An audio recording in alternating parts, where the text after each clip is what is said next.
Hello all, welcome back to Anna Reads.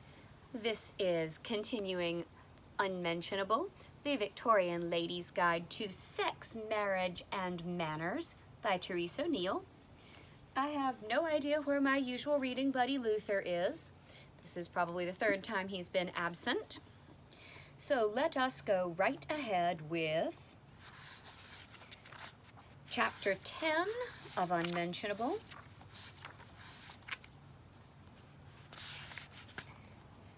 Page 193, Chapter 10. Being a Good Wife. How to Avoid His Eventual Resentment for as Long as Possible. We have a quote from William J. Nothing will increase your influence and secure your usefulness more than being in subjection to your own husbands. On that note, it is done. He has vowed before God and all the people he hopes to inherit money from to cherish and keep you. He can't divorce you in this era. Well, he can, but it's the modern equivalent of renting billboards all over town that show your joined families splattered in rooster blood under the words, "Give Satan a chance." So he likely won't. But this is not the end game. As far as 19th century society is concerned, he now owns you. Your signature on any legal document is meaningless. All your property and money go under his name at the bank. You can't access them without his permission. He can beat you if he chooses, and the police won't care unless you can prove that your life is in danger. Worse, your neighbors will tut-tut at your swollen eye, deducing that you aren't able to keep the peace in your own home. You know what? I'm gonna need a beer for this. And of course, I went local. This is the Midnight Rider Robust Porter from the Piedmont Brewery in downtown Macon. If you must drink in these trying times, drink locally, of course.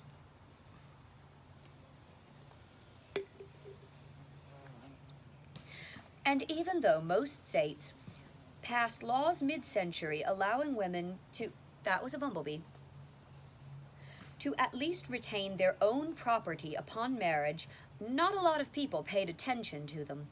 A true woman, after all, should have no need of legal interference. A woman of wisdom and virtue can play her husband like an oboe, channeling those dopey hoot noises and flatulent squeaks into fluid melody. As someone who is tormented with the clarinet in the 5th grade, that analogy both saddens me and brings me the greatest of joys. So, young bride, like a tight-corseted, dainty-footed little Preakness Stakes winner, you have won the rosy wreath of triumph to wear upon your lathered brow for now, but your life's path is not determined. Lazy days on the ranch, snout deep in oats, or off to the glue factory at the first sign of an arthritic knee. It's all up to him. He can make your life miserable if he grows tired of you, and he is going to grow tired of you. A woman of the 19th century uses her youth, charm, and sexual attractiveness, of which she is supposed to be utterly unaware, to lure a man to marry her. That way, the deal is sealed before the husband learns he has fallen victim to a bait-and-switch. This blushing girl of 20, whose only joy and thought was him, begins to change. Her bosoms descend to the point of looking like 2 oranges slapping around in the bottom of stockings, and they always have a squally little baby stuck to them. Her conversation, which used to revolve around his accomplishments and troubles, begins to include complaints and opinions of her own. Suddenly, she thinks his cognac is a luxury, but children need new shoes every year. Suddenly, she insists a professional chimney sweep would do a better job of getting the dead pigeons out of the flue than she does. Suddenly, she doesn't glow with pride while scrubbing questionable 19th century hygiene out of his underwear every week. He will not like this, and no one will be surprised if he sets out to find a new version, even if only for occasional use, of the woman who so adored him. Once again, should your neighbors catch wind of your husband's infidelity, their glaring eyes will land on you, inquiring, "What did you do to drive him away, Harpy?" Your only job, now that you are a 19th century wife, is to do everything within your power during every waking moment to make his life so sweet and full that he will literally dread the glory of Christ's return, if only because it will mean parting from your secret strudel recipe and the unmatched craftsmanship of your trouser hemstitch. Here we explore the very worst ways a wife can offend her husband and blight her marriage.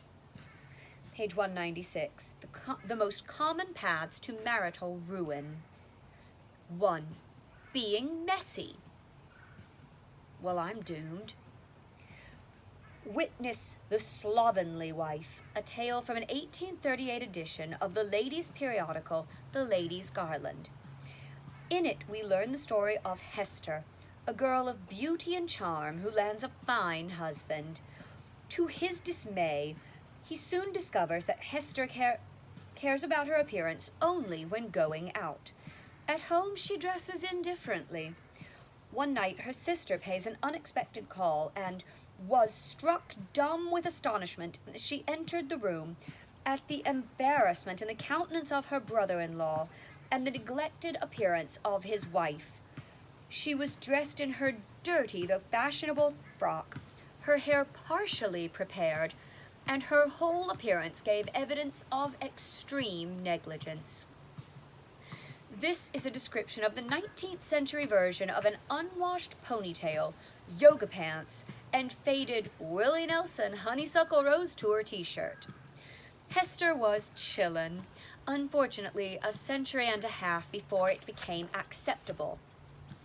Hester explains that she has no need of dressing up just to stay at home, since her fortune is made. Her sister tries to set her straight. Hester's happiness is not secure. Says her sister, "Believe me, a wife's assiduous endeavors to please her husband is the only way to secure an interest in his affections. What can yield such a rich reward for our labors as a husband's approving smile?" And the real bite in the bustle, she was right. In this era, your husband is your conduit to your entire world. His pleasure dictates your well-being, as poor Hester soon learns. She makes many a half-hearted attempt to clean up her act, but it never sticks. Her husband, too mortified to bring friends home, begins meeting with them at a nearby tavern. From that day, his flourishing business and his handsome wife become more and more neglected. Soon, the husband becomes a drunkard, though he never touched a drop before his wife's grotesque appearance drove him to the tavern. Speaking of appearances, look who's here. There's his tail. There he is. Hello, Luther. Oh, you're covered in pollen again. Yes, you are. Their shop closes and they become destitute. The husband is too miserable to ever feel love for his hideous wife again. Their story closes in shame, wretchedness, and ruin. I got your feet. Another life destroyed by bad fashion choices. It's worse than VH1 might have you think. Oh, Yeah? Yeah? You don't want kisses? Well, too bad. All right, instant karma. Snoot full of cat hair. Formality really was a necessity.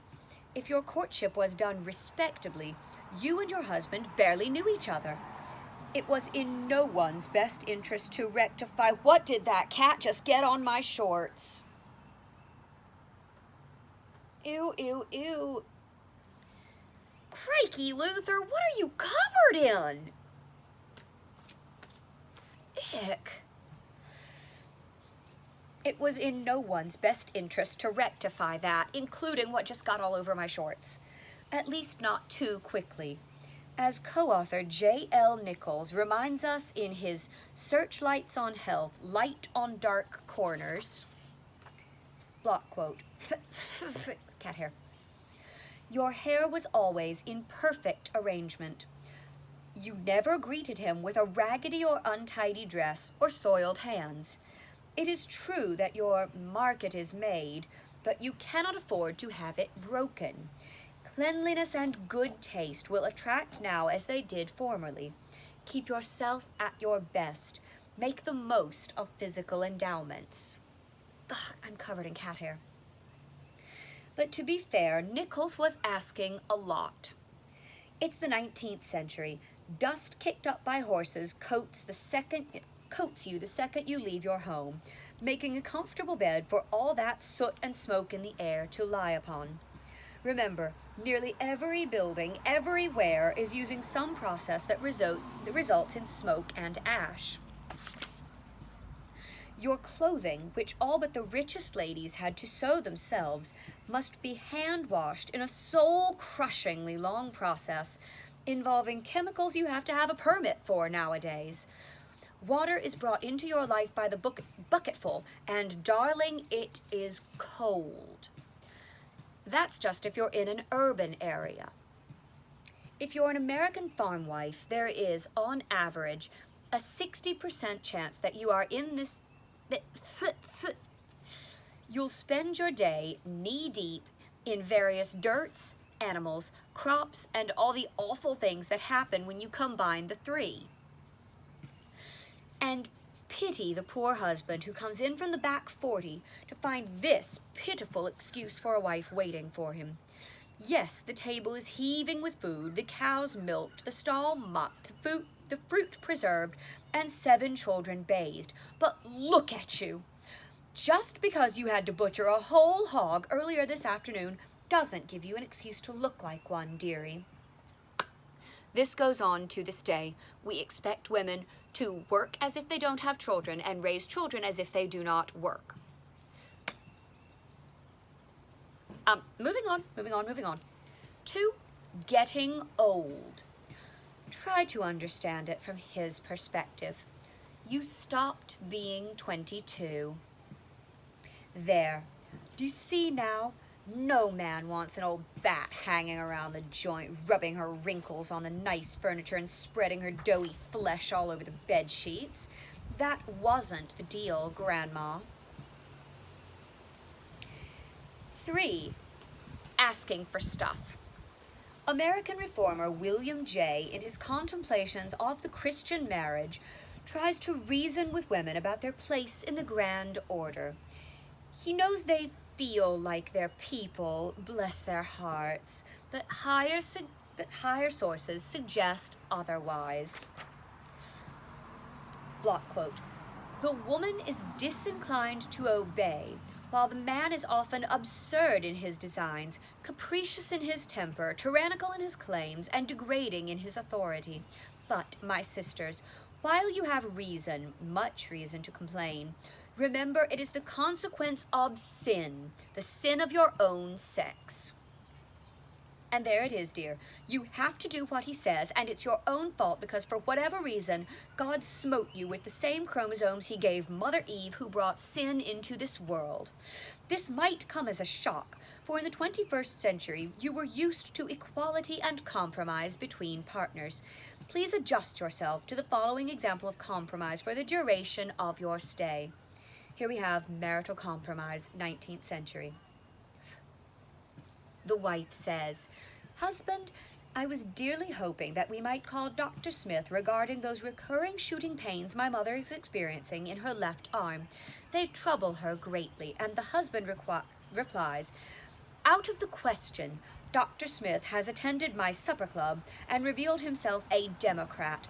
We shall have no truck with this sort. Give your mother some of that German cough medicine she enjoys. That heroin concoction certainly lives up to its name when dealing with her. And the wife replies, would you prefer lamb or brisket for supper?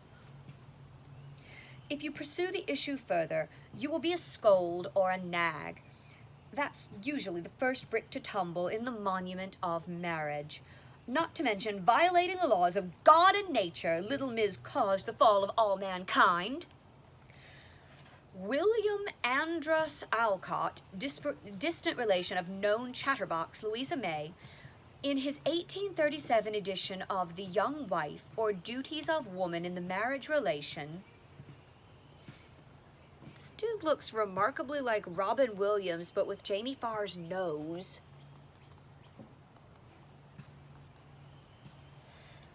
Devotes an entire chapter to listing the different kind of scolds that wives can become. The outright scold, who explodes in temper, quick and brief. The internal scold, of which there are two subcategories. The woman whose unhappiness with her husband, though never spoken, is permanently on her face. The depressed and wrinkled brow, the depressed angle of the mouth, and the peculiar turn of the sides of the nose, which indicate that if the features have not actually grown into a scolding state, that they are in great danger of doing it. I got his foot over here. And the woman who occasionally forgets to keep all her anger focused quietly on her husband. This second type of internal scold Alcott designates an intermittent scold, and for her, there is yet space for repentance and amendment of life. Blessed be. There are children bouncing basketballs down the street. And here I thought we were meant to be socially distancing. Well, we can't be socially distant enough, in my opinion. There are even in this group, although Alcott cannot vouch for it, those who scold most at particular periods of the moon. The many mood-altering, madness-bringing ailments that could afflict a woman due to the particular tilt, buoyancy, or impudent mood of the womb did not at this time include premenstrual syndrome. Hysteria, however, a blanket condition describing both a woman who was having a bad week as well as one who had 4 husbands neatly packed in the sod beneath her root cellar, did exist, of course. Remember that root cellar, gentlemen. Alcott offers hope. He doesn't believe a woman can be changed easily, if at all, but luckily, it's scientifically proven that scolding shortens a woman's life by decades. So, nature will soon have mercy on both her soul and yours, leaving the weary husband a great deal wiser the second time around.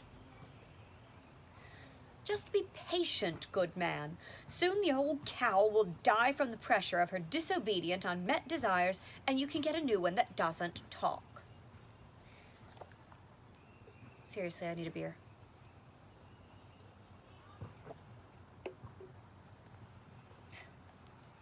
In truth, women probably did nag a great deal in the 19th century. Nagging is a natural side effect of being powerless.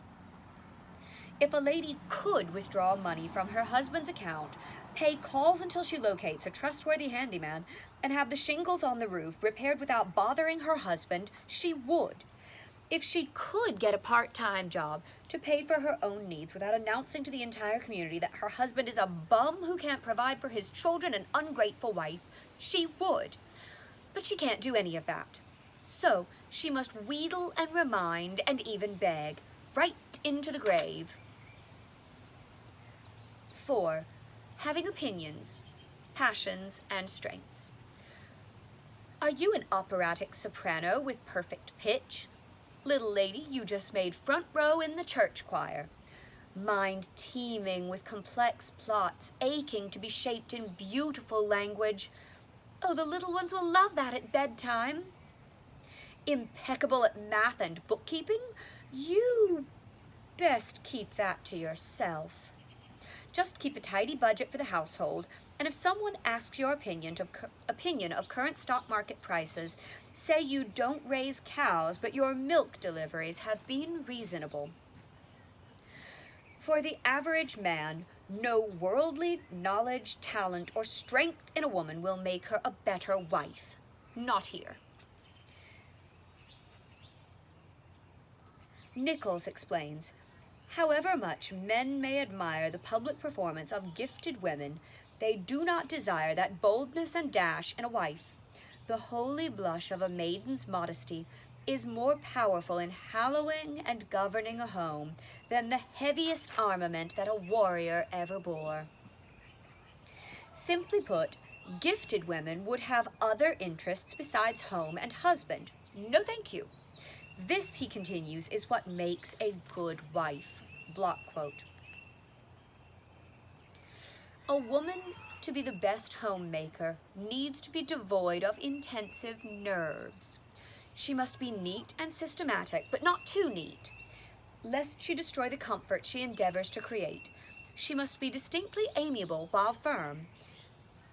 She should have no career or desire for a career if she would fill to perfection the home sphere, ... She must be affectionate, sympathetic, and patient, and fully appreciative of the worth and dignity of her sphere. I'm sorry, all I can hear is the Banks Children's Choice for the perfect nanny. If you haven't seen Mary Poppins, now is the perfect time to queue it up on Disney+. Let's face it, none of us are going anywhere.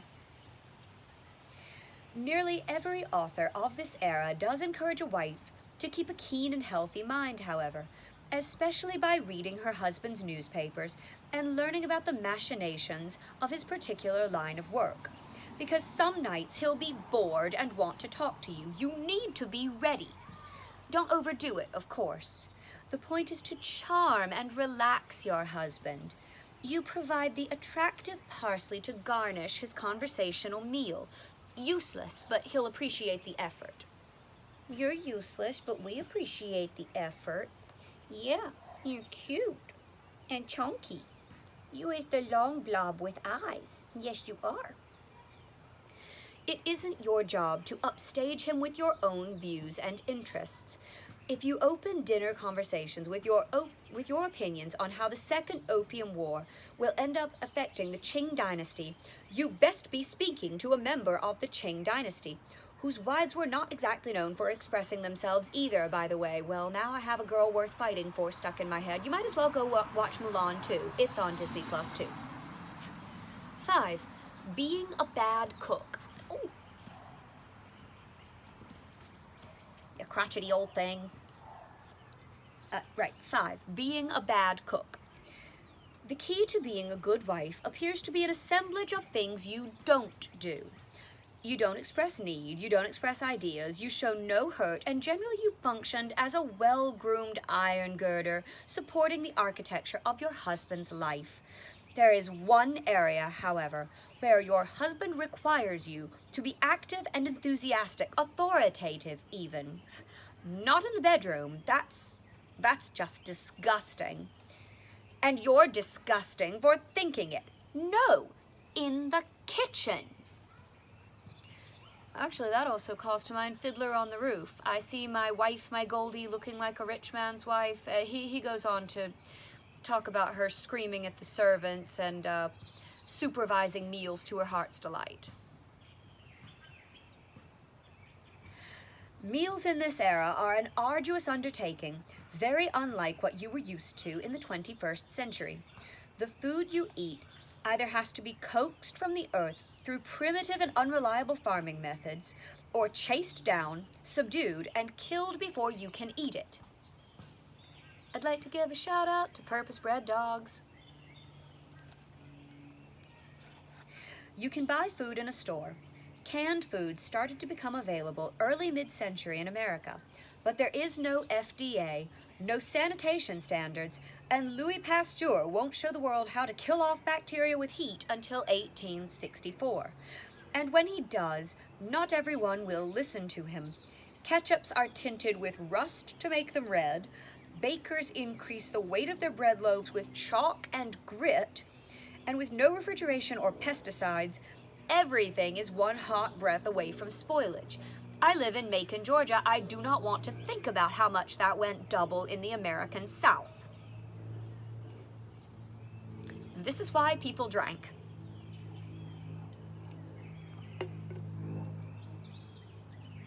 That bug just hit me in the head. So, as depressed as we might have been, microwaving ourselves a paper towel's worth of chicken nuggets for dinner, that's vastly preferable to the chance you take in sitting down to a meal in the 19th century. Sorry, I'm just seeing how much we have left. These chapters are getting longer. Tonight's menu, unless you are excruciatingly careful, and sometimes even if you are, you look forward to intestinal worms, lead poisoning, and 4-day-old unrefrigerated pork with a side of botulism. I'm pretty sure I've actually watched my brother eat that, but moving on. So the authors who stressed that a good wife had to be a good cook, or, if she be wealthy enough, educated on the art of cooking so as to oversee her employees, weren't just being pedantic. They feared dyspepsia, which encompassed all digestive troubles that didn't prove fatal. A wife's job is to prevent that. You know what, just go binge watch Good Eats and you'll hear everything Alton Brown has to say on the subject of cross-contamination. Pi Henry Chavas, who was not only a doctor but also named after an actual food, either fact being enough to qualify him as an expert, sermonizes at length on the issue in his advice to a wife on the management of her own health, because God only knows we need more male advice on women's health. Block quote. Do not think I am overstating the importance of my subject. A good dinner, I mean a well-cooked dinner, which, be it ever so plain, is really a good dinner, that goes without saying, is absolutely essential to the health, to the very existence of yourself and your husband, and how, if it be left to the tender mercies of the present race of cooks, can you have it? High time it is that every wife, let her station be high or low, should look into the matter herself and remedy the crying evil of the day. I believe what he's saying is good help is hard to find, and I'm just saying, not everybody can be Chef Randy. Love you, Chef Randy. Of course, the reasonable proposal that a woman oversee the production of non-poisonous food in her home begins to go off the rails a bit. The 19th century thinkers never seem happy with reason unless there's a tipple of shame poured over it. It's time for a tipple for me.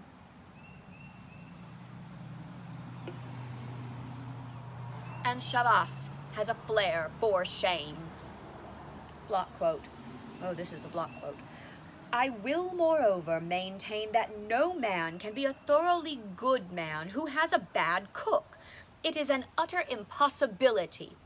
A man who partakes of a badly cooked dinner is sure, as I have just now remarked, to be dyspeptic, and if dyspeptic, to be quarrelsome, snappish, and unamiable, the one following the other as a matter of course. Take warning, therefore, O ye wives! No, really, he goes there. And look to the dinners of your husbands, and know yourselves how dinners ought to be cooked. One more way to drive your husband to ruin, to taverns, to strumpets. And don't think serving a well-cooked meal is the extent of your duty, O ye wives. Oh, something just bit me. Something just bit me. We use hand sew, hand wash, and bleach daily tablecloths in this house, madam, and I hate it when my dumplings are touching my greens. You know how I hate that. As a writer named William Martin, who appropriated the name and gender of old Chatty Cheerful, Chatty in this case being short for Charlotte, to write this 1861 missive, reminds us it is detail and civility that separate us from swine.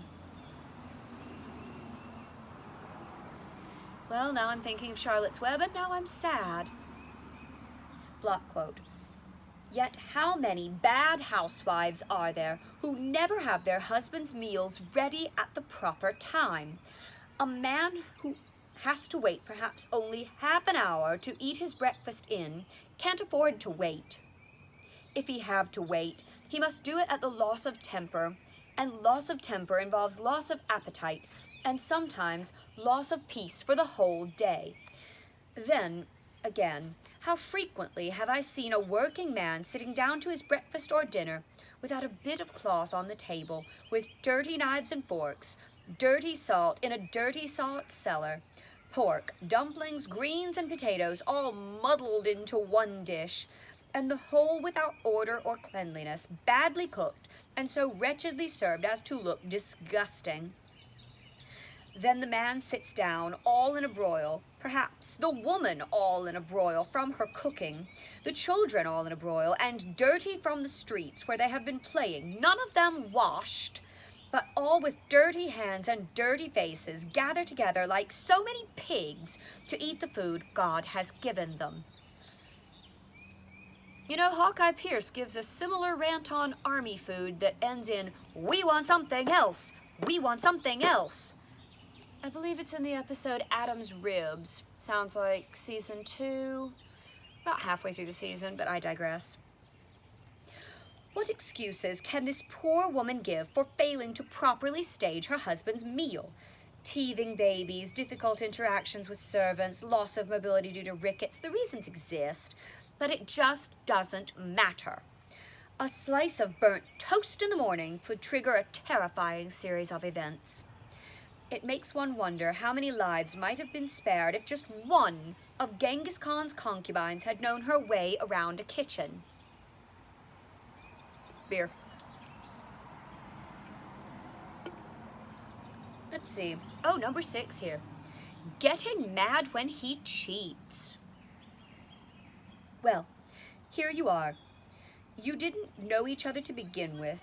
Turns out 5 kids later, you still haven't really hit it off. And now you, the wife, have gone all puffy and talked too much. So he's gonna duck out for a quick pick-me-up now and then. Now, you can go all, "My womb is enraged, and I shall visit the wrath of it upon you," when your husband cheats, which is just so like a woman. Or you can go super classy. Alexander Walker, in his 1840 Woman Physiologically Considered as to Mind, Morals, Marriage, Matrimonial Slavery, Infidelity, and Divorce, tells the story of a well-to-do lady who discovered her husband was keeping a lover. She found that the girl, who was poor and easily seduced, was being kept in a shabby apartment. So she arranged to have it nicely furnished as befitting her husband's taste. When he realized what his clever wife had done, he confronted her. Instead of giving him a scolding, she replied that such was her affection for him, that she loved him in all places, and was desirous of doing anything for his convenience, credit, and comfort. This, of course, brought the man to his senses, and he left his plaything to return to the arms of his wise and loving wife, who was such a class act that she even arranged a small annuity to support the girl he'd ruined. Ladies, that is what you do with a cheating husband. Walker says, how much more commendable was the behavior of these women than that of those who rail at their imprudent or incontinent husbands, and by their conduct render that home which before was undesirable quite hateful and insupportable. That is to say, if he doesn't want to hang around you before you developed a martyr complex, how appealing must he find you now? We have the Bible again. This is going to go well. Sarah and her maid Hagar. Spoiler, it didn't end great for Hagar.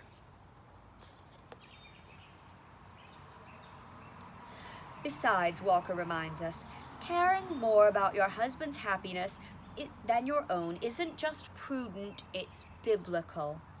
Godly heroines like Sarah, Leah, and Rachel all gave the most beautiful of their maids up for their husband's use, just like you will.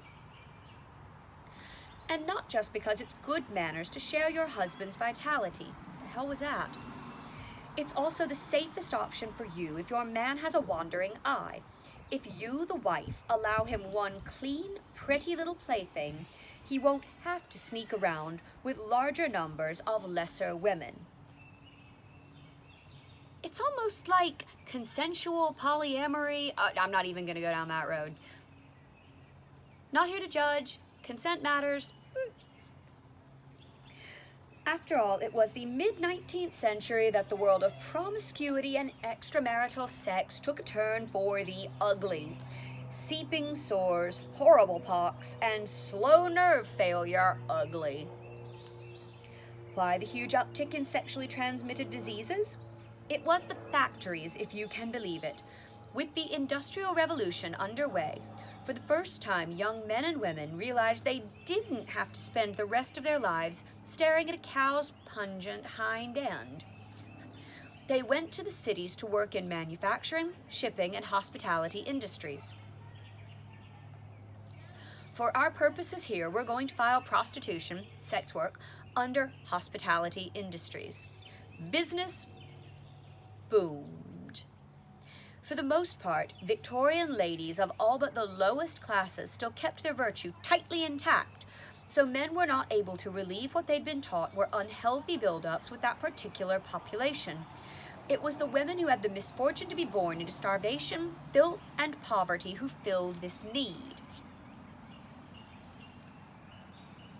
I could go on about Les Mis.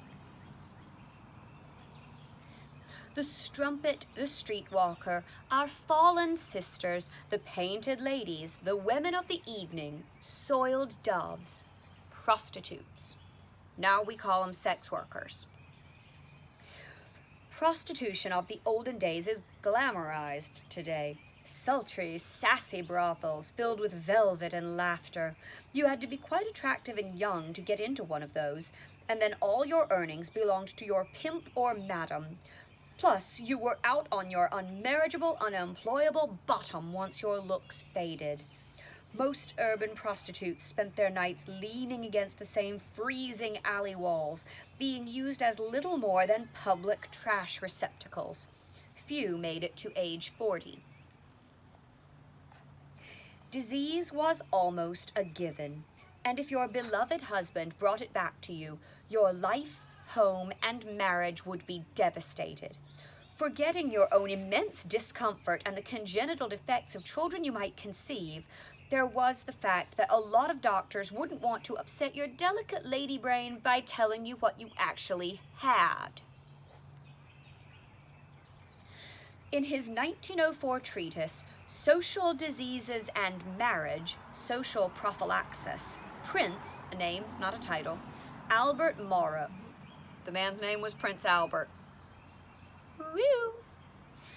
Prince Albert Morrow debated the question of whether to tell a wife that her husband's infidelity had resulted in a painful, possibly incurable infection. The fixed rule of professional conduct in these cages, block quote, from which there can be no deviation, is that no information or hint even of the nature of the disease should come from the physician. ...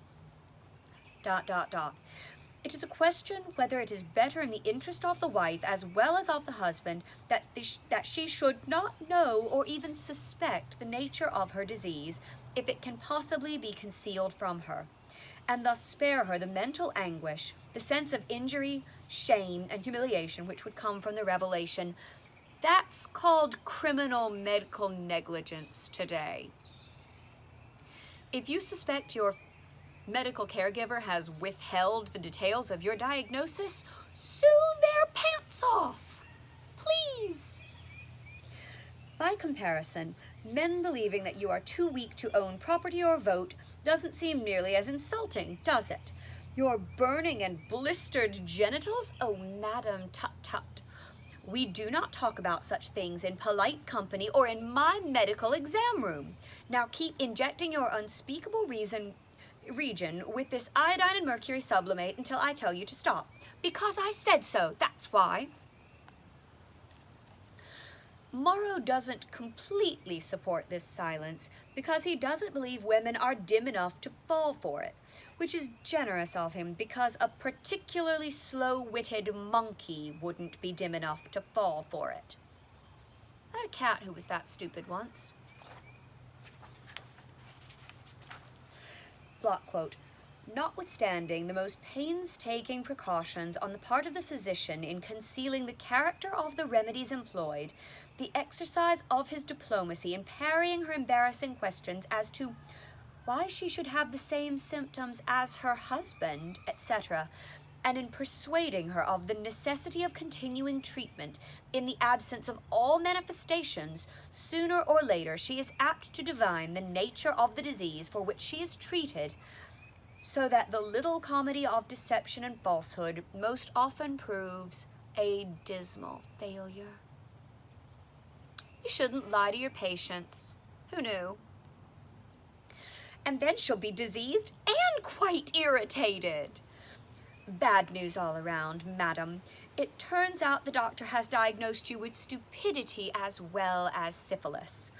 No, the best course of action to take if you suspect your husband of infelicity is to make the experience as pleasing for him as possible. Oh, you're gonna come back? I've only got a block quote left, you know that, right? But J.L. Nichols offers this analogy. He has his peculiarities. He has no right to many of them, and you need to know them. Thus you can avoid many hours of friction. The good pilot steers around the sunken rocks that lie in the channel. The engineer may remove them, not the pilot. You are more pilot than engineer. Consult his tastes. It is more important to your home that you should please him than anybody else. And you better believe that includes yourself. All right, that has been Chapter 10 of Unmentionable, The Victorian Lady's Guide to Sex, Marriage, and Manners by Therese O'Neill. And this has been Anna Reads. This is Luther. He's so sweet. Yes, he is. If you have something that you're interested in hearing me read, I am all kinds of open to hearing your suggestions. You can contact me on Instagram at serenity_sweet13, on Twitter at serenitysweet13, no underscore. If you found my YouTube channel through Facebook, you are more than welcome to contact me on Facebook, or you can direct message me here or comment right here on YouTube. Yeah? Yeah? I'm gonna do the Simba hold. Watch me do the Simba hold.